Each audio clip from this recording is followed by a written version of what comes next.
If by chance you are dreaming right now, wake up! Welcome to Horror Nights!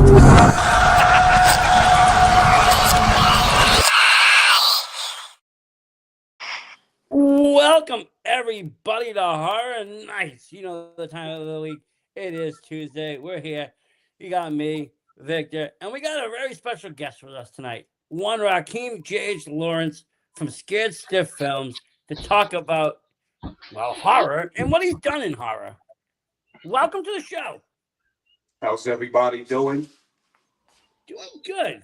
Doing Thanks for good. inviting me to your show. Of course, I love talking horror, and I love talking to people that make horror and have the mind for horror.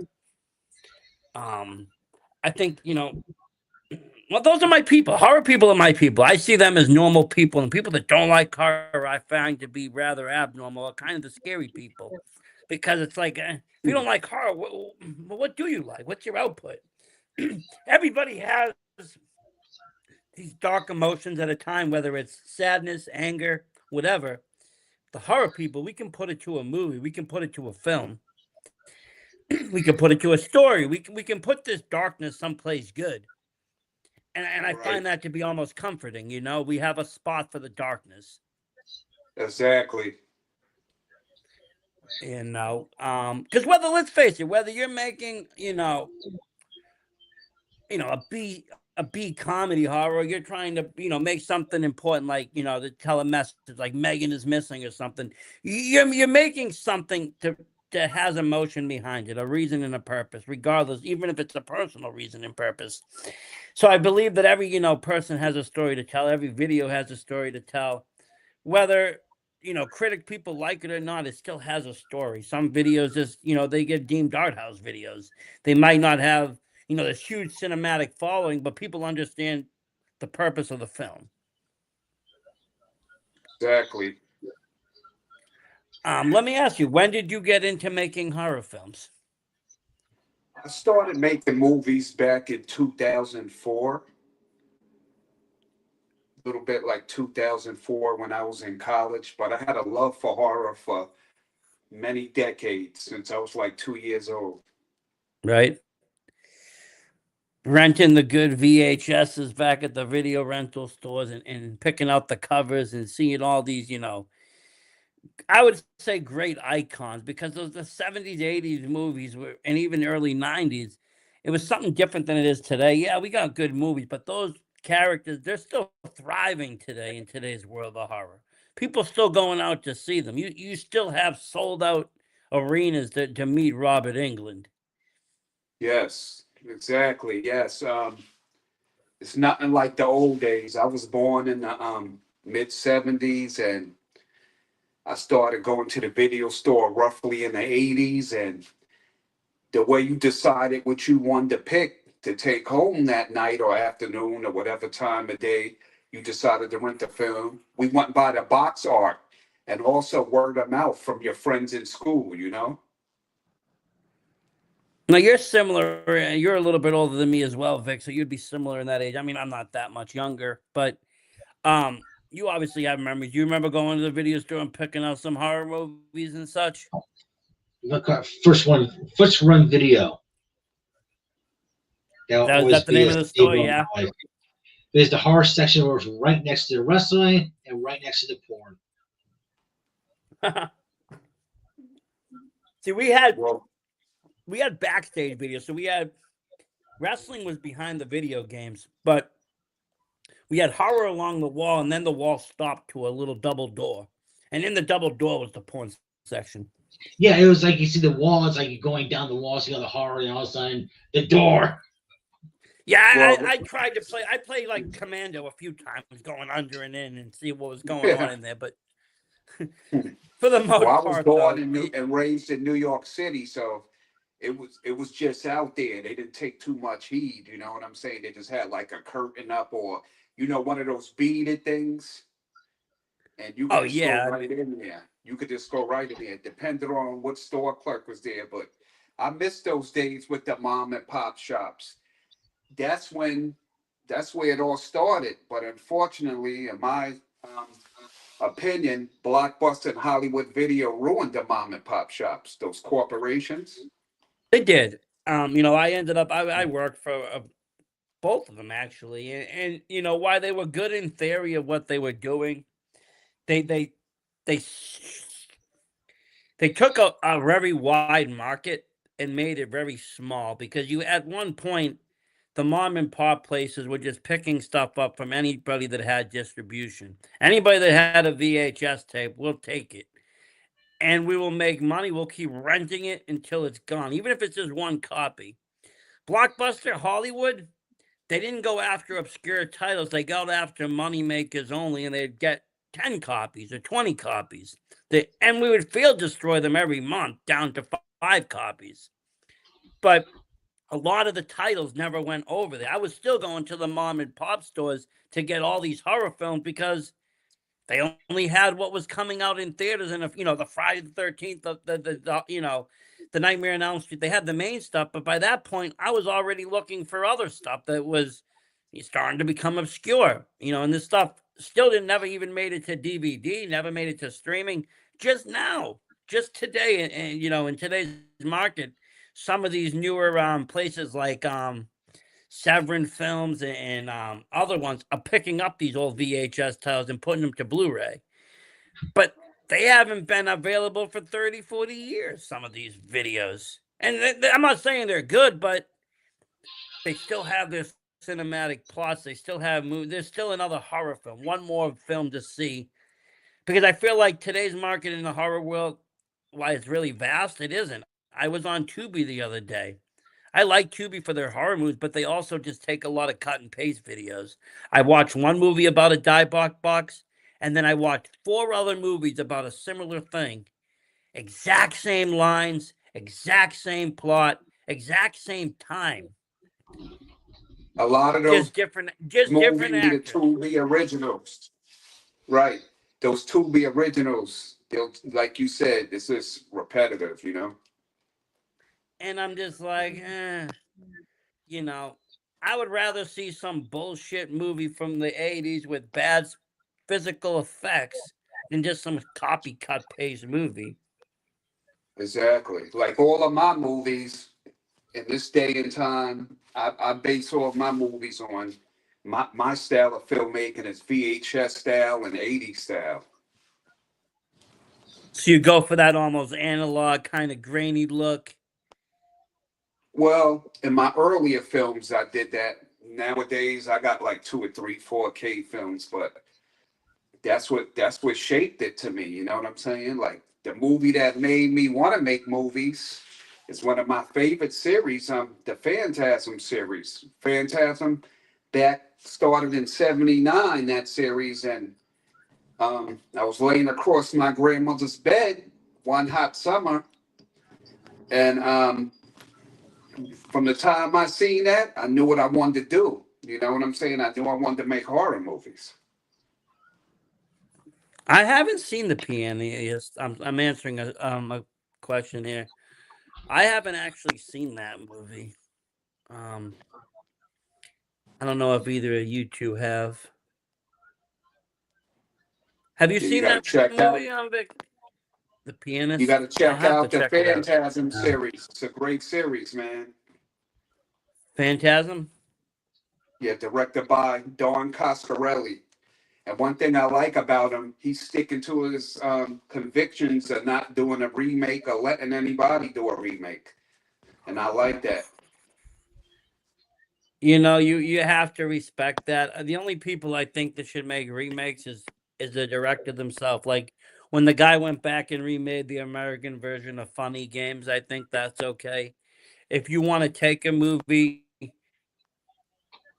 at least have the guidance of the original people. I thought probably the best remake to date and one of the only valid like major horror remakes that I would consider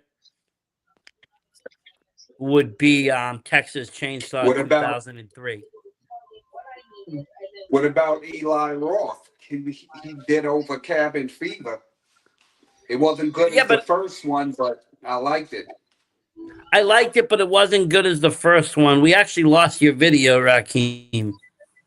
Yeah, yours went out too, sir. Vic, are you seeing me or what are you seeing? I see you now. Can you see me? No, I'm gonna. I see you. I do not see him. I see me and everybody.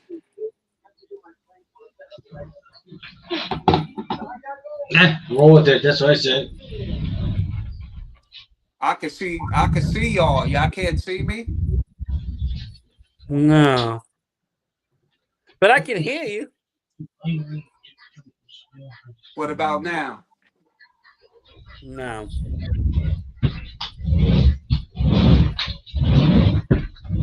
I can I can see you guys clearly and me. I don't know what's going on.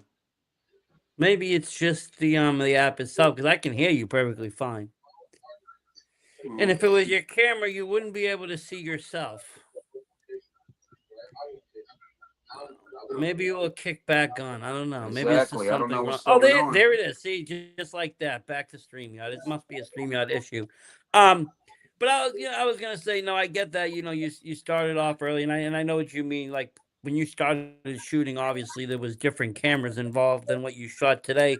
When you made your first films in the early 2000s, were you shooting on film or did you go digital from the start? I went digital from the start. Back in the days, I couldn't afford film equipment, so I used the school's equipment. My first semester of school, I made my first horror movie. It was a horror comedy entitled The Crate. And I got distribution right away, but that didn't work out too good. And I just cut out the middleman. I'm my own distributor now. And I think that for independent films, to be honest with you, sometimes that's the way to go. You have the control, you can do your own things if you have the asset. And I get what you mean. I think that's the big difference in today's world and even in that 2000s time is, prior to that, to make a movie, you needed actual real film and you needed real film equipment. And then you needed to be able to edit film, like cut it and stuff. And all of that was astronomically expensive to the average person. The average person couldn't just buy a camera and shoot a film in a weekend. It would cost them good money. Now today you can go and order one on Amazon. You can get a couple of lenses. You can get everything you need for about $5,000 if you really want to. I use like a Black Magic camera. It works great, 4K. You buy Yeah, a rig, you buy a couple of things. Everything's affordable. Even if you want to go a couple more, you can get. What is 10,000 now is like 40,000 then exactly. for the cinema world. That's why I always embrace the older movies that paved the way because it wasn't easy. Everything was linear then. Like you said, they had to cut and paste the film. And then it turned into non-linear where you just use the editing computer and it's much easier to maneuver. It And is. I mean, nowadays, I couldn't even imagine having to edit film like as cells and sitting there and cutting and pasting literally and trying to do this and that and match it with the sound, not using it digitally. Like granted, I came in, I learned how to do things digitally in school and such. They didn't really teach us about actual film. We learned like photo film and how to develop and stuff, but not so much like 16 millimeter or 35 millimeter actual film. They never really like taught us that in school. They just taught us everything digitally by that point, because the first camcorders and stuff were already right there when I was in high school. And they figured that would be the way of the future. Granted, I know even today that people they would love to shoot on actual film because of the nostalgia. Um, well, like I tell new filmmakers, the best way to learn is to go out there and just do it. Because when I was in school, I really didn't learn too much. Like hands on is always the best way when it comes to this craft. I think so. I think I do believe in that. I mean, you can go to school until you're blue in the face, and you can go to seminars and learn from people as much as you can. But unless you physically out there fixing with the camera, sitting home playing with color grades, or trying to match audio, you're not going to understand that experience. And even me, I try to do everything just to do it. I'll make short films all by myself, starring myself, with myself, no crew, cast, nothing, just because I want to learn all the different parts of the film and then the editing process and so forth. And and then, like you said, today's world very accessible. Even if you don't want to, throw money into a camera or such, you can use your phone. There's people that are making movies that are distributed using, an iPhone 16, and Right. they throw it on cinematic, or they throw it on whatever log, and they film it out, and then they make a movie. And sometimes that's all it just takes is just film. Just get it out there. You have an idea, put it to paper, or put it even right to film, and just get it out there. See what you can do. Was it hard for you to get your first film done? Did you have like a lot of struggles with it, or was it something that felt very natural? Well, I was already writing screenplays since 1992. And the way I learned that was basically reading them, and it was easy. I just lacked equipment. And once I got into school and got that equipment, I busted out. And it was like a great feeling when I made my first movie, when I shot the first scene, seeing my project come to life. It was like a rush, seeing my project come to life off a page onto a cinematic platform and stuff like that. And wasn't too hard. Um, it basically the only issue I had basically was I had to get better at, and I got better at as each film came along was editing. Now I'm a suffice editor. I'm great at editing. Well, I think editing takes time, and a lot of people don't like to do it because it does take time. It's not an easy science. Sometimes you could edit the whole thing, and then you're like, "Damn, this actually isn't that good. Got to go back and restart, or the timing isn't right. Something is off. Something is wrong." And so I believe with that, it's like it's a learning process. Me personally, I enjoy editing. I love like kind of going through something, playing with the grades. I like to play with, the colors. I use Da Vinci a lot, trying to match older colors or 70 colors and try to get the yellows and different things to pop. I find that to be very interesting, especially coming from like a graphic design background originally. And so with that, I'm like, I would rather almost do my own editing because I think that I've gotten what my project idea is. And granted, these are small projects, but at that point, it's like I might as well just do it. Now, if it was a full feature film, I don't know. I'd probably need help on it just because time and everything else. But Right. at the end of the day, I would still want to, at least because I've done editing or learned editing, I'd be able to talk to an editor and be able to work with them rather than just, hey, here's the project, send it back to me when it's done. I'd be able to Right. like answer questions or understand their lingo. And same thing with the sounders, whoever wants to do the sound, if they need, whatever, I'll be able to at least talk to them and give them ideas and talk their language as well, instead of just handing them a blank slate and say, hey, make this sound good. And Right. I kind of did that deliberately, learn things that I might never use in the future, or I might pass off to other people, but only so I can communicate with them. Period. Right. Yeah, I basically edited all my projects, and I write, produce, edit, and direct all my own stuff, and all of my projects, except for my new project, was produced. My newest project, I'm executive producing it, but I love editing. That's my favorite aspect.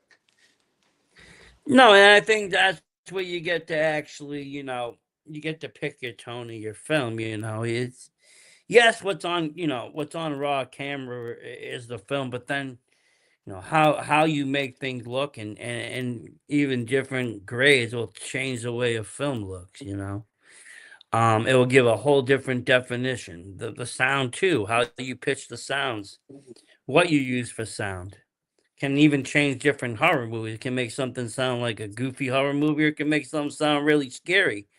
Or when to not use any sound, just use that awkward silence. You know, Exactly. that's That's what that's makes and another break a thing. horror movie. The music is what makes and breaks horror movies. That's a very important element in a horror film. It is. I'm a big horror film person. I like the scores. I collected a lot of scores over the years, and just I enjoy listening to themes and listening to, what composers do. But then I like to listen to the other aspects of the film is, when what are they using for rises? When are they doing it in a way that I can anticipate every kill scene, or are they, doing it in there to trick me to get me, a false scare? How many times are they using the same technique? Because some films, they'll do the same thing, and then all of a sudden, you know that the kill's coming. But then they do other things which sound like Jaws. Jaws, yeah, you Exactly. hear that shark come, but they did something cool with that. It got louder as it got closer, and when it killed you, it was loudest, and then as it went away, the song faded, as if the shark was swimming away. That's a really cool aspect, especially in an older film to do and to even think of. But these Exactly. songs are iconic. I mean, I could tell any horror films, like, just pieces of themes, and they'll, two riffs, and they know songs, and they're embedded in us. Like, Halloween theme, for instance. John Carpenter did an amazing job just making an iconic song. Oh, exactly. Him. Um, who else is good at that? Alan Horworth. Oh yeah. My favorite though would probably be it would be I mean some people consider it horror. I would consider it more horror thriller drama, but would be what Clint Mansell did for Requiem for a Dream. I thought that was a brilliant soundtrack on that film. Yeah, that was definitely good.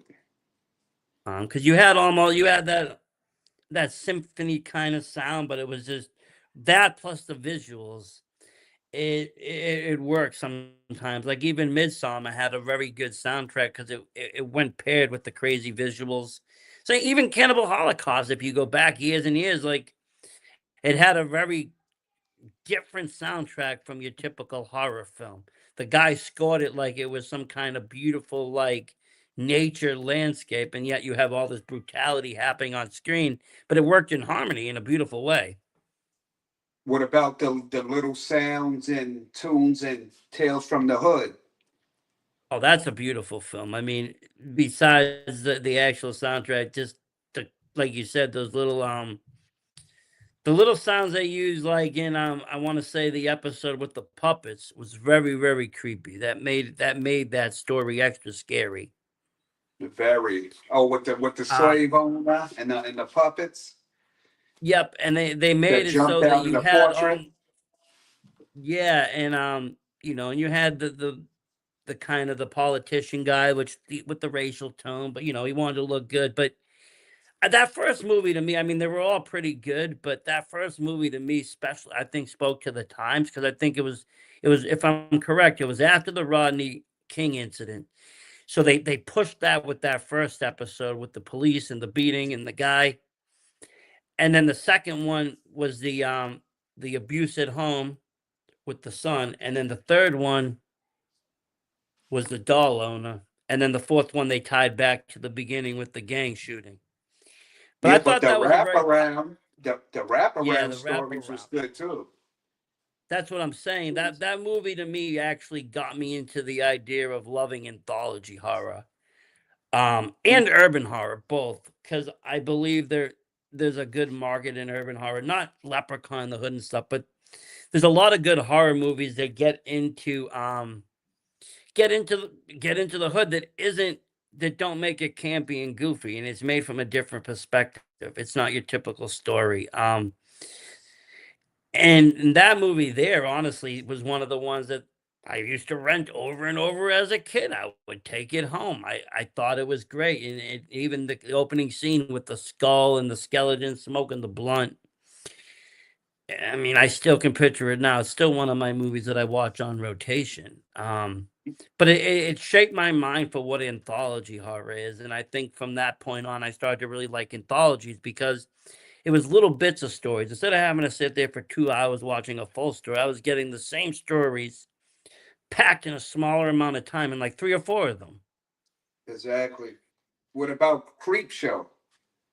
That was another great one too, and to me, that was almost like it was a little bit more sci-fi than, Tales from the Hood. That had that, because I was a big fan of also movies like Friday, Boys in the Hood, and other movies of that nature. So it's like when I saw that, I popped because I was a big, out of my whole family, everybody listened to like rock, and I was the only one that was listening to like West Coast rap out of Boston. So like when that movie I saw it, I was like, wow, this is two of the greatest things. I got the rap world and I got, the horror combining because you had the Spice 1K song in the beginning. You had some good elements in that.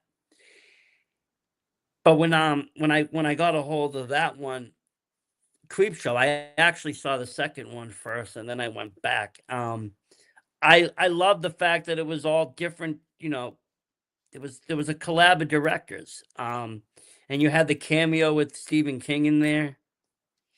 Yeah, And Stephen you King had does a cameo on all of his books. Any of his books that was turned into a movie, he always wants a little part in there. But the most eeriest movie I ever seen was Pet Cemetery. To this day, as a grown man, I can still feel the eeriness in there. the scary movie. We talk about that all the time. And I think it's probably because for me it was the first movie I ever saw where they killed a kid. But also they have to kill a kid again. And that second time that kid isn't nice. That's a creepy, scary movie. And it makes you wonder because I mean, we do live in a world that we don't know a lot of things. We think we know everything, but science doesn't explain everything. And there is these kinds of ancient belief systems out there that if you go back, something like that could happen. If you're in a small ass town in the middle of nowhere, who knows what could happen? I Exactly. remember, All the horror movies I write, like I told you, I base it on like the whole 80s formula. They small town horror movies. I don't do like urban stuff. It's small town horror movies. Each and every movie I've made so far. well, and I mean, I think that sets the setting. Because and if you're gonna make a horror movie, or you think of horror movies, right, or you think of horror in general, I mean, some of the most scariest things would happen to be if you lost somewhere, if you can't, get contact anyone. Now, today's world, it's hard to get lost and it's hard not to contact. We got these cell phones, we got GPSs, this and that. That's why all the movies were great. They had a map that maybe didn't work, and when phones were barely existent. And if they found a payphone, it was dead, and it would just keep going. So I like when people kind of go back a little bit because then you can kind of erase these common amenities and make the dread a little bit more real, make the isolation feel a little bit more real. Because if I go back to my childhood, I would be afraid getting lost back then, or even going on trips because if you missed the road and you didn't have the map, this was even before MapQuest and computers. Like you had to rely on the highway or ask people for directions, or but people were still hitchhiking back then too, like it was nothing. Exactly. And they'll steer you to some back road somewhere where you'll never be found again. Or they were friendly, cool people and were like, "Hey, I'll buy you a beer." Like you never knew though. That was the crazy part. I mean, I'm from Boston. I'm not that far off, but from where you're at. But that's the crazy thing. Like you never really knew it, and people just took more. I think people took more risks back then on other people. Like they're like, "Yeah, sure, I'll give you a ride," and if they made it, they made it. And once in a while, they wouldn't, and you'd hear about this terrible story, and then we'd be told why not to hitchhike or pick up hitchhikers. No, 80s, 90s, and even early 2000s, I think was just a scarier time period. I mean, look at like a movie like Blair Witch Project. If that happened today, that wouldn't be that scary. We have too many modern amenities to make that movie obsolete. What about the car? You ever saw the car? Is that the one where the guy like follows? He's A being car's followed. following people. Yes, from the 70s. Okay, yeah, And then they have one called the hearse. okay. Yeah, you got to check those out. One of my favorite movies is kind of it plays off that whole background story. It's called Dead End. It's an older Oh, I film. It had like that Lene. one. Yeah, you know what I'm talking about. I consider it a Christmas film too, but it had a way about it that just was very unique because again, you want to, and I always love that idea. A, woods, and B, long ass roads. If you want a long ass road that's going nowhere, there's something just automatically scary about that. Like the old Twilight Zone episode, even when the lady was traveling and traveling, she kept seeing the same hitchhiker. You know, can I have a lift? Can I have a lift? Like I was a big Twilight Zone fan too, so a lot of my stuff comes kind of from that. They're more scarier episodes, but yeah, there's something about just being in the middle of nowhere. What about Vincent Price, The Last Man on Earth? You ever seen that?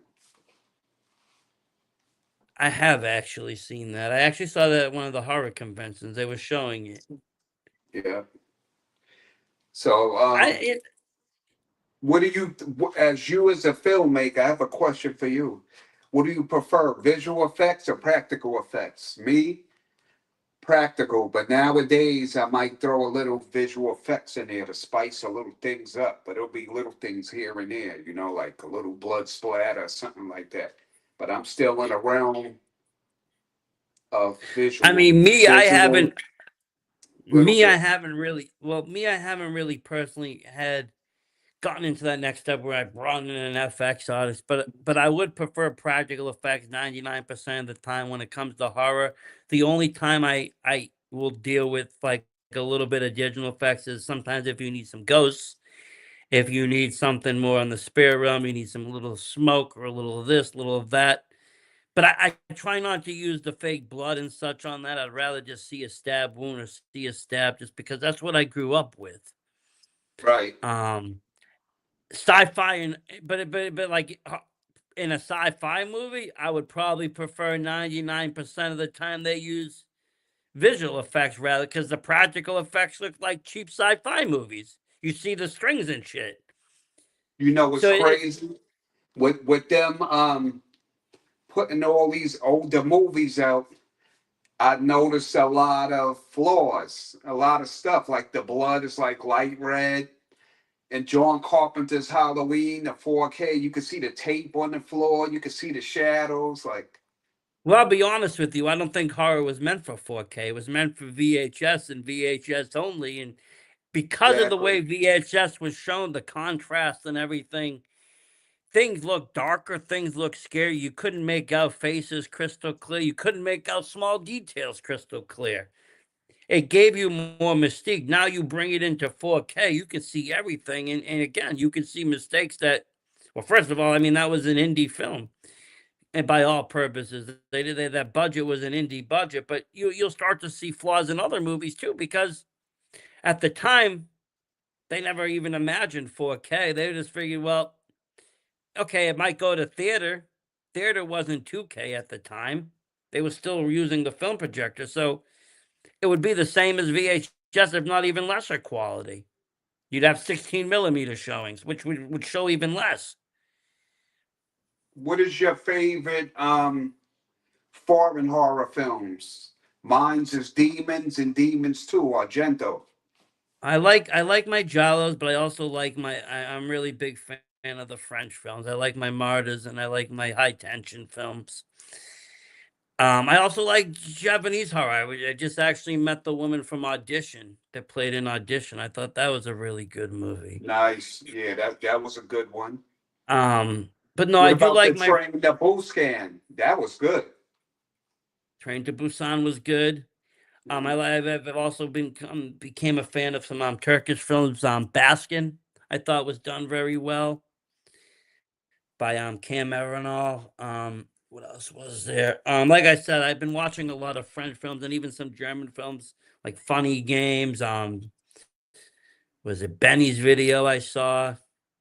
What's the bloodiest film you ever saw? Mine's had to be Dead Alive. That end scene with the lawnmower. I mean, bloodiest scene. I would say shockingest scene. I mean, well, I mean, we watched. I made him watch Serbian film last year to shock value him, but that didn't have a lot of blood and gore. I mean, I would have to say either your film there or maybe August Underground that had a lot of blood in it. Yeah, that but was it good. wasn't. I own that. I met the director at a convention back in the days. No, but I'm talking about Peter Jackson's Dead Alive. No, that you're right. Yeah, no. I think, and to Gory. go back, we'll talk about him in a second. But no, you're right. Peter, I would say Dead Alive, probably the bloodiest. Yeah, I actually liked Peter Jackson's earlier films. I thought like that was good. His other one was good too, and he even did that like fucked up Muppet movie, which was pretty good too. Meet the Meet the Feebles. Feebles, classic. Yeah, I thought that was really good as well. And to think that he would go on to do such crazy things in Hollywood is wild because those movies weren't you. I mean, I would rent them because, like, I mean, obviously the on one of them, you had the alien giving the middle finger on the cover. That picked me up as a kid. I wanted it. I just Right, snatch it. That has sold me. But the movies themselves, looking back, weren't that crazily made. But my God, they were bloody, gory, and just everything you kind of want from a horror film. right. When I question a lot of people, what's the scariest movie they seen in their youth? They always say The Exorcist, but that wasn't for me. I wasn't really scared of that. No, This Exorcist this wasn't this scary. Phantasm scared me because I know the funeral business pretty well, I know it took six pallbearers to lift the casket for one man to lift the casket on his own and put it in the hearse. So I said, "Yeah, that's terrifying."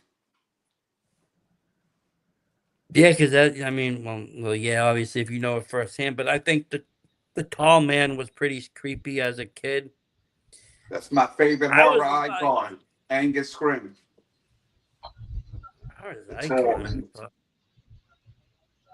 I like Tarman, honestly. Return of the Living Dead. Yeah, tall man was good. And I like that whole zombie movie because I think the zombies were the most realistic zombies you're ever gonna see. They were intelligent, they were smart, they weren't slow, they were still fast, they were still capable, and they were freaking relentless. You had to nuke them to kill them. Yeah, I like Return of the Living Dead, but my favorite that stole my heart was Part Three Well, that with now you're in Melinda Vic's Clark. territory. Vic loves With that Melinda one. Clark, oh my gosh. I had the privilege of meeting her back in 2019 in Chicago at a con. Did you? I got a couple of things signed. I love Return of the Living Dead 3. I haven't met her yet. I have seen the film. I did meet the most of the cast or whoever's living from the first one. I went to a con last year and met them, and they were cool. I mean, they're great '80s icon, Linnea Quigley and freaking all of them. Very nice people. I've Three signed is a on a different. few horror cons. I've I go to a signed on lot a of few them. horror cons. I've met they were signing like in other rooms. And I've been collecting. I know you see some of my stuff on Facebook. I've been collecting for 5 decades. So I met these people since I was like a youth, an adolescent, and Yeah. I met all of them just about like No, I just great started people. go. It's weird. Me and Vic, we started doing Well, I started podcasting in 2020. He, I think, did a little bit earlier, but we were in different genres. We were in pro wrestling. I was doing independent wrestling. He was doing some independent wrestling, and we were both just. And then we collabed on independent wrestling, and then I ended up meeting someone in wrestling that also made horror films, and so like last year or so, he introduced me to all these conventions, and I just went fucking crazy. I went to every con. I go, 7-hour drives. Let's get in the car, boys. We're going to Philly. We're going to Jersey. We're just I going. think I think Monster Mania on the East Coast is the best. They get the best guests. But Oh, I signed at Chiller Theater a couple of times. I went to Monster Mania last month. It was wild. Um, I enjoyed it. It was great. It just there was a lot of people. They need a bigger venue, I think, at this point. They brought in Well, like they well, brought in the whole, Gary they cast. They had brought in. Philly, they had Oaks, PA, then they had Cherry Hill. And the people that throw the convention, the Hagans, very nice people. Oh, they are. I met them. They introduced themselves at one point because the photo ops were getting crazy. We had the kid from Stranger Things, but now I seen the next one. They're going back to Cherry Hill. they're bringing Robert England. I'm not even going to get near that convention. They've already, I think, sold out. But Oh, that line will listen, be looped around. I've been meeting Robert England since the early 80s because my first conventions was Fangoria Weekend in Horrors. I've been doing Yeah, these conventions since I was 8. This year I'll be 50 years old, and I happened to get Robert back then, but in the last few years he comes to Monster Mania periodically, so I got him on everything, even a signed glove. So pretty happy. I But was yeah, ended his up. lines, 8-hour lines, you're gonna have to get online the night before everything. But you can also get your stuff signed from his website. You That's can what mail I it did. to I him did and it. mail it That's back. what I did. I did for Yeah. Christmas. I sent stuff out. Got his artist, signed it, sent it back to me. It's beautiful. It looks great. It's authenticated by them. It comes in the same condition, and I was very happy with that. Sometimes them 8-hour, 9-hour lines kill me. If I had gotten the VIP, I just skip it. That's what I did with the kid from Stranger Things. I just skipped the line and jumped in, met him. Everybody else was easy meets. I'm not doing. I don't know if I'm gonna do Cherry Hill the next one. I am supposed to go to Texas Frightmare though. I heard that's a really good convention. Oh, I went there in 2019. It was pretty good. I do have VIP for that, so I'm like, at least I don't have to wait in too bad of lines to meet whoever I want to meet. But I enjoy the cons for many reasons. A, to meet the people, but I also enjoy like the panels, and I also actually really enjoy the vendors. I like to buy shit.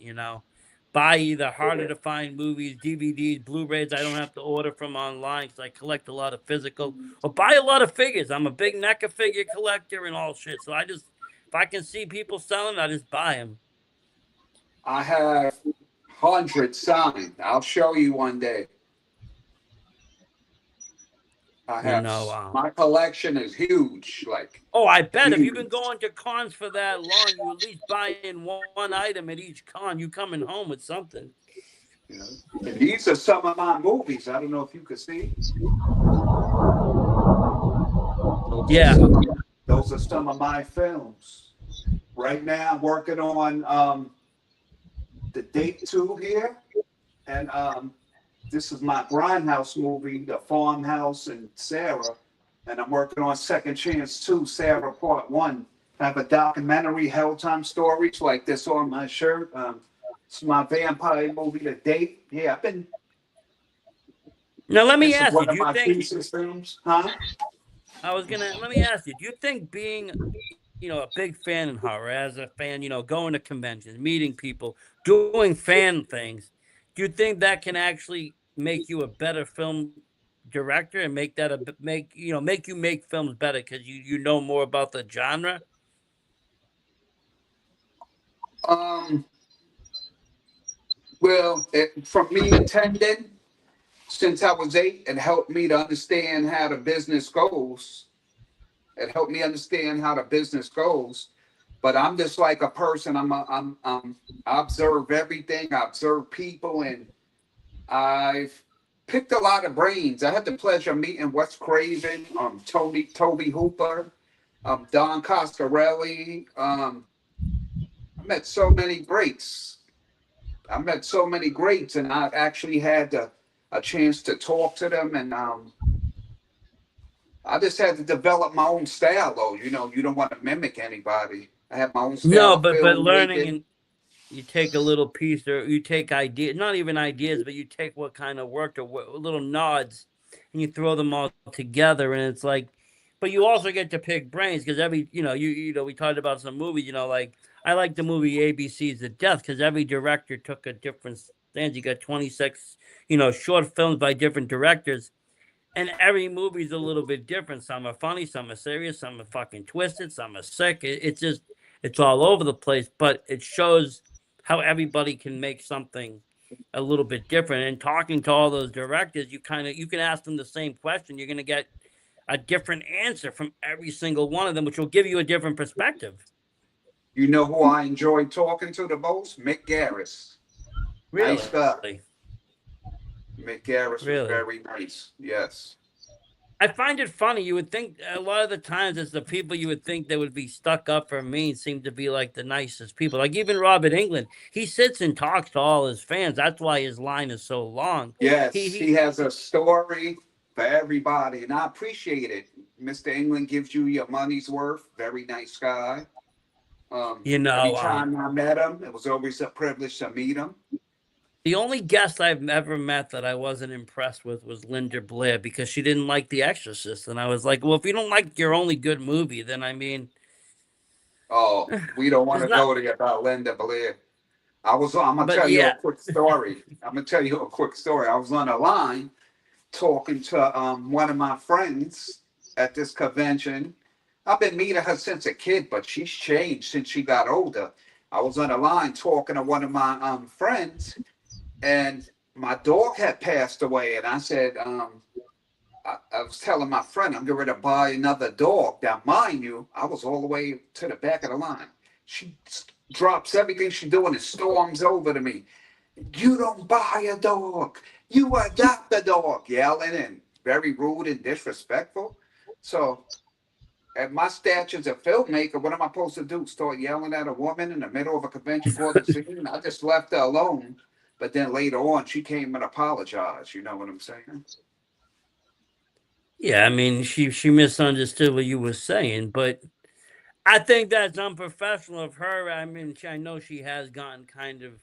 She's really into her dog charity, but I think she has gone a little weird in her old age. I mean, she, like I said, wasn't the friendliest person to me. She wasn't that rude, but I wasn't impressed. I was hoping to hear, while it's not my favorite film, it's an important film, The Exorcist. I mean, if you want to talk my like the best horror, if you want to talk, I would say Rosemary's Baby. I think is scarier That was great. because they Psycho, use Alfred Hitchcock, Psycho. I liked all the Psycho. Anthony Perkins psychos. I liked all of Yeah, them. I those were remember good. renting those. But Rosemary's Baby touched me because of the sound, the music. The music freaking gets me. The weird sounds they throw in there in the end during the scenes. By the end of the movie, it's like a fever dream. You're losing your mind. Exactly. And I do like a good satanic panic movie. I don't mind people throwing that around. And at least in their case, they used the right demon. It will always forever piss me off an exorcist instead of using an anti-Christian demon that they used a Mesopotamian demon that actually protects children.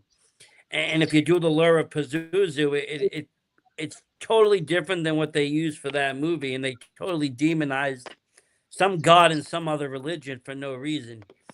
And when they could have easily just made it the Christian devil, they could have made it the devil himself. Right.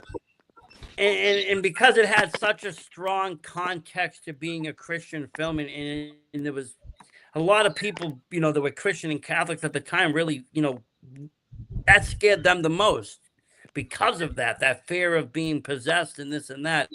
I would have thought they would have went all the way and just used something that would have been more closer to home of the Catholic religion than rather than going to some Babylonian god. Right. I'm a stickler for weird shit like that, but I liked Rosemary's Baby because they used Satan himself. You're gonna have the child of the devil. Um, I like Anthony Perkins too, though. I think that he was brilliant in the first one, and I think when they brought him back to do the sequels, I think those were some of the sequels that actually worked in cinema because you have a guy that's supposed to be reformed and it tells a story, and he almost looks like he's been reformed. He looks older, he looks like he's been, whatever, and it just works. It feels real in a way. Like the progression of when they did the sequel to the progression of how long he would have been locked up probably makes sense. And I thought it was just a really good series. I like that whole psycho kind of, he was his mother kind of twist. I think it started and it made for a lot of films to go that route or to use that kind of logic or to play with that kind of idea that the killer would or somebody would dress up as someone to kill and then go back to another person, whether it is a mask or whether it's a wig or whatever it is. Yeah, I like the fact that the sequels 2, 3, and 4 follow the same formula as 1. They do. Mhm. They do. He was very talented, Anthony Perkins. I thought he played a great role. And then I'll be honest, you want to talk about, I mean, I didn't mind that remake of Psycho. Oh, the one with Vince Vaughn? Vince Vaughn was okay. I didn't mind it though because it basically was a remake shot for shot. That's what I like about it. They did shot for shot. Yeah, and I thought that way it was okay. They didn't deviate from the story. They didn't deviate from the lines. Everything was pretty much the same except different actors. Right. So I don't mind it like that. But when you take a remake and you try to like, I don't know, I'm not a fan of the new Halloween movie. You rebranded something, you've taken out the lore of the past, and you're trying to change everything. It's like, listen, we've been watching these movies since 1980. What are you telling me Michael Myers doesn't have a niece? What are you talking about? Like, what do you mean 4 and 5 You don't know what I exist? What do had you to mean? learn? You know what I had to learn? This is the hands we're dealt. And I just try to accept the movies. I'll watch these horror movies. If I like them, I try to support all horror. If I like them, I watch them again. If I don't like them, I'll just never watch them again.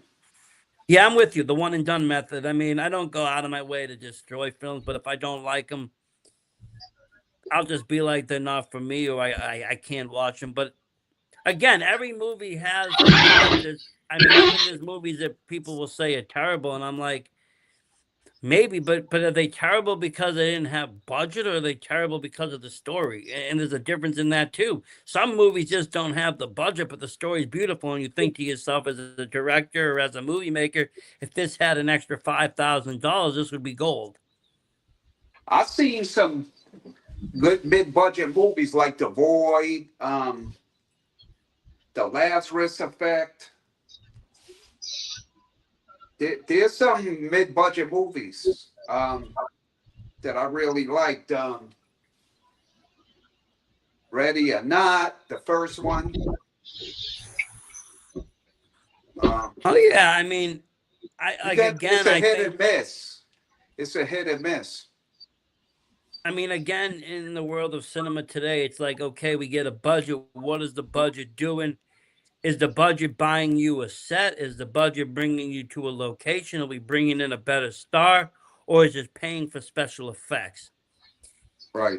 And it kind of gets broken down into that category of where the budget's going, where the independent guy's like, okay, I got this amount of money. We got to put this much into the people we're hiring. This got to go to catering. And the rest will go to a location or a permit. Right. But I like the mid-range film because it's like they know that the same story can be told with 20 million as 5 million. Exactly. I got a question for you. do it with 5. Sometimes less is more. How do you feel about watching a movie, right? And you could basically say a character's typecast, right? Because you know this character from a movie, and then you see another horror movie, and that same character is in another movie, playing a different character. How do you feel about that? Do you see them as that? It's just like Mark Hamill. When I look at Mark Hamill, that's Luke Skywalker to me. You know what I'm saying? I can't pretty much for most films, yeah, it's kind of hard, especially if they had an iconic role. It's hard to say. Well, I mean, for instance, you got Mark Hamill, but you got like, you know, it's either going to be Indiana Jones or Han Solo for me on the other guy. You know, it's like Harrison Ford. I'm never going to say, oh man, he's also the guy from this, that, and this. It's usually just one or the other. But like some actors have a great range. You can see totally different characters. You can, you know, differentiate them. Other times you see it the same. Like I recently watched Stream again. Stream is made by the producers of Terrifier 1 and 2. One of the killers is David Thornton. He plays Art the Clown. He's in a mask in Stream. Yeah, I know them personally. I know everybody involved in that. They're great people. Mike Levy, awesome guy. I'm a great, I'm a big fan of his, and I've gotten the pleasure to talk to him a bunch of times. And David Thornton, you can see though, if you watch that movie, you can see the mannerisms of Art the Clown. He prances around like a clown. He does this little thing that you can kind of say, well, there's David's killer. Right. I like that in that sense, though, because I believe that it's modern horror, and it kind of like it's we never see his face totally. We see Art the Clown's face with the clown mask, and then we see this killer's mask, but we're not seeing an actor's face to say this is that person. I can't wait to Like see the origins where he came from. I think Art they're the going to Clown. Yes, show that I in think part that is. 4. I think that's gonna be one of the better films. Even though all the other ones have kind of been really good, I think 4 is gonna really bring us to the point of maybe even when Art was a mortal human. So I believe he was mortal in up until the end of the first video. Yeah. What would I you believe. do if you had to make a backstory for him? I'll make it like he was kicked out of the circus, or someone he loved died at the circus, or he had like mental health problems because he was close to one of the animals and the animals died and he just went off the edge. That's what I would do as a writer.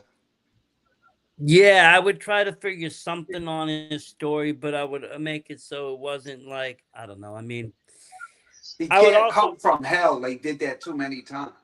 no, we can't come from hell, but the clown is a sacred kind of in horror. The clown to me is a sacred character because there's only like really 2 or 3 that really work, and that would be Pennywise and Art. Other than that, the clown character is hit or miss. And so I would write something that would be more on the lines of maybe he was, or maybe he came from the circus, or maybe he was even maybe his mother was killed at the circus. Maybe she was raped and brutally murdered, and he was born in the circus. And he Right. was beaten and abused right up until adulthood. He ran away and became a sadistic killer. Right. Or maybe, he was, if you really want to play the whole circus thing, he was part of a traveling circus and he ended up with some kind of a gypsy family. And they placed some kind of a curse on him that would allow him to keep coming back. And they did Exactly. some Or his kind of mother could yeah, have been they like a cult leader or something, and she cult gave birth leader to or a him. sacrifice or a ritual, Mhm. something takes place that was on that level of the traveling circus. And then all of a sudden now this dude has been born and he's like whatever it is. And I would have it be something similar to that. I don't know. I try to stay away from the mental health angle just because I think that's been done too many times with the Joker. They tried that and they pushed that on the Joker. Right. You In want that to come last up with Joker your movie. own scenarios when having your own franchise, you know? Oh yeah, but I love what they do with that. I love what they did. I mean, I was a big fan of that when it was just a very short film. The Ninth Circle of Hell there, and I love the first anthology that they did. All Hallows When Eve. they All Hallows Eve, and I thought Yeah. that was just great. It was a fun little anthology. I remember watching it. That and the first Terrifier during the pandemic. I was actually homesick with COVID. I was sitting here watching nothing, and I just turned on the first one. I watched it and I saw there was a standalone. There Yeah. was the part 2, but then the part 2 didn't have the clown. So I saw there was a standalone with the clown called Terrify. I said, oh, let me check this out. We were all homesick, my whole family, my mom, my dad, everybody's laying on the couch. I picked the movie. We're watching Terrifier 1. By the end of that film, my whole family was like, what the fuck did we just watch? My mom's sitting there literally watching some lady get sawed down the middle. They didn't even know, and I didn't even know it was going to be like that. I figured, well, the anthology wasn't, and I know it was a different killer, but it didn't have all the blood and gore that they brought in the first Terrifier. Exactly. Well, But I when I would say make that's my one of the movies, I try to base my movies on the ones I came up on in the 70s and 80s with a kill count. I believe every good horror movie, unless it's psychological or something, or, depends on what type of storytelling, but I try to have a good kill count, some good kills, because that's what us as the horror community want to see. So you would say like your favorite genre would be like slasher film? Most likely. But I like stories too. Even my movies, I mixed up the gore with stories. It ain't just like a straight gore fest. It's interesting stories, and Well, that's the thing. I think that every movie you got to have that fine line of, you just can't just do kill after kill, otherwise it becomes it's whatever. We're just watching, just like Faces of Death or something. Just a bunch I of grew up shots. on Faces of Death. Me and my friends used to rent them. Oh my gosh, I loved it.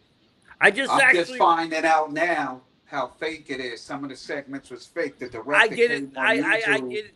Growing up, I thought that it was a real documentary. I just found out myself recently that it was actually all basically faked because they Footage. re-released it and they re-released the 4K version and there's actually a new one coming out. Yeah, I saw the trailer for the new one, but I found out from the director he did a YouTube video talking about it. A lot of it was footage, but some of the stuff was written. Yeah, and I mean, you figure that otherwise it would have been probably. Well, I mean, at that point, people were very. There was a very thin line of what was horror, what was snuff, what was documentary. But one of my favorite characters, I gotta get a shirt made. I keep forgetting about it. I want a Dr. Francis Gross shirt. Nice. I want a Dr. Francis Gross shirt. Yes. What are you I like thinking that over there, part too, Vic? how they said, My colleague, the guy with the big bulging eyes, he said, my colleague, Dr. Francis Gross, has died. He went mad. um, he, had, you he look had deep that in thought there, voice. Vic. He had that voice for, he was fit for that. Faces of Death. He had that voice. And he reminded me of Robert Stack from one of my favorite series, Unsolved Mysteries. Yes. Now, see, I thought that show was scarier than anything. Just the Yeah. intro alone scared the shit out of me. And if I, as Yeah, a the kid, and if intro. I Do heard do that do too, do do do do do do do and do do then his do. voice, That deep was raspy scary too. voice. He said Yeah, in that was like, 1963, young Helen was in a hole. She vanished. And you know and what they had also scared like, the shit out of me as a kid? I used to hide under the covers when that shit came on late at night. That Tales from the Dark Side theme. yeah. That was some scary shit.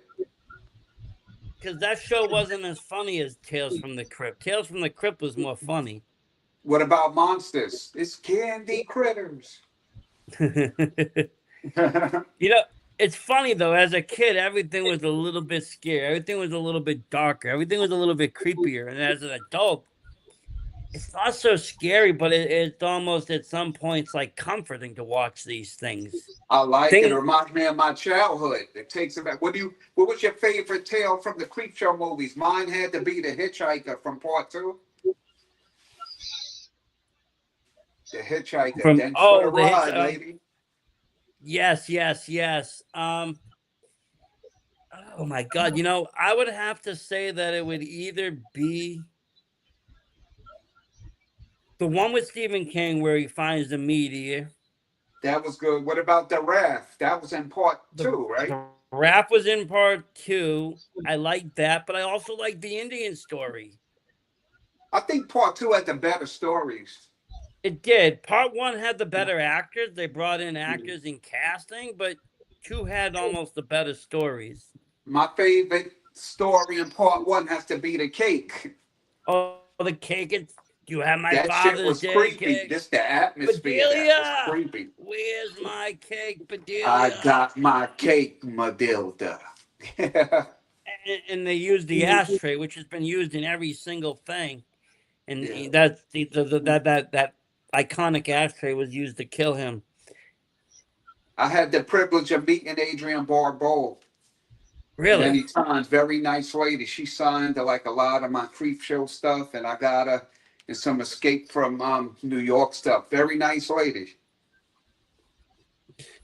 And that's the thing. I do find a lot of these horror people are just very nice. Again, horror people are my people because I think we're able to embrace the dark side, so we're able just to be nice people because we have an outlet. We can when we're upset, we're mad, we're angry. We put on a horror flick and we just vent.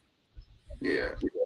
You You know what's know, my you want to. all-time favorite horror movie? What's your all-time one? I seen that as a kid. I watched it every Halloween. It just touches my heart and my soul. The Midnight Hour. It was a That's a Channel good 7 one. made for TV film. It had some heavy Okay. hitters in there. Sherry Belafonte, LeVar Burton. What's the dude's name from Invasion of the Body Snatchers? Kevin McCarthy. Okay. Um, Dick Van Patten from Eight Is Enough. Oh It, wow. it, great movie.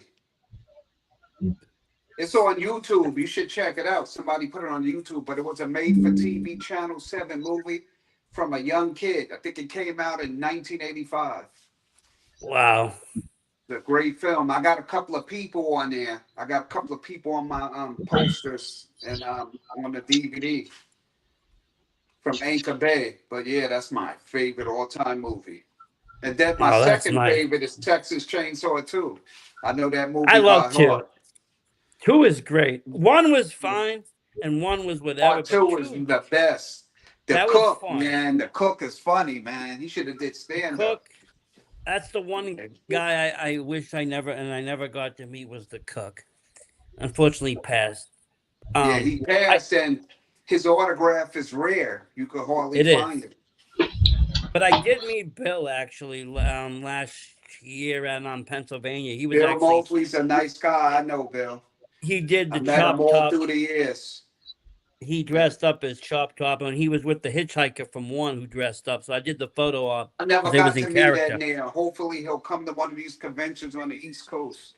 No, he was there in Pennsylvania. I think he's coming back this year too. And which He was. show? I went to Creature Feature last year up in Oh, see, I never Scranton. been to Creature Feature. I got to check that one out. I mostly go to Monster Mania, New Jersey Horror Con. Shout out to Ryan. That's another I'm great going. show you need to I'm try. going there the end of May. I've already got my tickets for that. Yeah. Actually, all those stream people are going to be there. Mike Levy, a bunch of people from that whole franchise. Yeah, Ryan has a great show, New Jersey Horror Con, and I do Monster Mania. And I used to attend Shella a lot, but I signed there a few times, but I haven't been back there. But these conventions, it's becoming like a big notoriety because when I started, all we had was Fangoria Weekend at Horrors. That was the Yeah, and you longest were running also paying. convention. And then the second longest running one was Chiller Theater. And shout out Yeah, to but Kevin Clement. Shout out to let's Kevin talk about Clement. let's talk about the real elephant in the room. When you started these conventions, the guests were $5 to $10. Now they're 150 combos, and they want $20 for a character name. Listen, when I started Fangoria Weekend of Horrors, these took place in the tri-state area in New York City. Everything was free because the studios would bring stuff there. I have a bunch of stuff that I didn't pay nothing for. I done met Lee L. Emery from Texas Chainsaw Remake. I done met so many people. This has become a multi-million-dollar business now. But Yeah, Fangoria used to be free. You paid your little 20 to get in. I mean, Everything was free. I talked to people that met like Gunnar Hansen and stuff. They're like, he was $5, $10 plus a free photo. They weren't looking for these $110. Yeah, I met Gunn, a nice guy. That's because the studios bought the people there. Now, like I said, in this Now day it's and now it's the time, this has handlers. become, in the last 20 years, a multi-million-dollar business. So you have the handlers coming in. The handlers, they want their cut, and now all of a sudden these photo ops and pictures are $100. I don't charge for my autograph when I do conventions. You buy my movies, I'll sign it for you. And I mostly give away like free posters and stuff. But yeah, if anybody wants to check out my stuff, you could purchase my movies and memorabilia off my website, scaredstiffilms.com. I have a YouTube channel where you can check out my trailers, my autograph signings, I have a couple of shorts on there and other interviews. It's SS Movie Network altogether, and I have my movie Second Chance on Amazon Prime. And You can let check me that ask out. you. Let me ask you. But you can buy all your other movies on the Scared Stiff website. Yes, scarestiffilms.com. So I was I gonna took ask. the I'm a big website fan of down physical today. media, so Yeah, I took the website down today because I'm making changes, but it'll be back up tomorrow.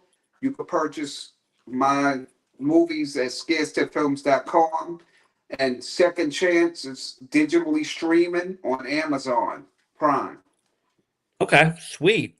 Like I said, I mean, I'll check that out on Amazon Prime just because I like the convenience of it. But at the end of the day, even the stuff that I've either bought digitally or watched digitally, I still buy the physical media. A, for two reasons. B, I like all the extras, the features. I like a slip cover. I like freaking all this other bullshit that comes with it. But I also like the fact that I own it, and because someday Amazon might not own your movie, freaking this guy might, that guy might own this. The internet don't freaking work. Fucking something happens, Right. and I just want Well, to I'm a watch a damn physical film. media guy, and especially in our horror genre, our horror community, we still collect physical media. For example, I collect Laserdisc still. A lot Yep. of stuff that got lost from when I was young, I'm rebuying stuff. Um, some of those VHS is worth a lot of money too. But yeah, but if you think about it, those VHS is what made horror where it is, because a lot of these movies flopped in the theater when they came out in the 80s. They didn't do they weren't making Scream 7 money back in 80s. And so Exactly. the VHS market is where they got that money, the rentals, the Right. distribution, the people loving this shit, eating it up, Right. wanting more. Right. Exactly. Well, this has been a great interview. Like I said, are you going to be at the Jersey Con this May? I'm in the middle of shooting a new film, and I'm working on editing two films, but most likely I'll be there If you're because there, we definitely, I'll reach. I want to meet the Texas Chainsaw guy. Yes, yes. Mhm. Well, definitely. I'll shoot you a message that week. I know I'm going out there. Maybe we can link up and hook up and say hello. Definitely But get a picture or two. You know, definitely, definitely. And I can have you it's sign been some of nice the. talking to you. I appreciate you putting me on your podcast. Anytime. I'm gonna buy some of your films this weekend. I'm gonna go to the website and check them out. And I'll do some reviews and such. I love watching new horror films. I love seeing what people do. I love seeing people that I talk to what they do, because, like I said, it's one thing if you have all this money, but I like to see what people do that are on the Yes, independent level, because they're not working for the crowd. They're not working for the masses. They're working for them and their vision. And that's where the passion is, when they want to see their script go to the next step. That spark of exactly. life. Well, This thank you is for coming on. Rakeem JH Lawrence, and y'all are watching Horror Nights. Tune in, check out this episode, check out other episodes. And once again, you can check out my YouTube, SS Movie Network. All together is put all together, no spaces in between. You can purchase my films from my website, scarestiffilms.com. And also check out Second Chance on Amazon Prime. Amazon Prime. You heard it there, folks. And I'll put those links right in the description so everybody can just go click, click, click. Thank you, everybody at home, for watching. Stay spooky. Have a good night, everybody. We're out of here.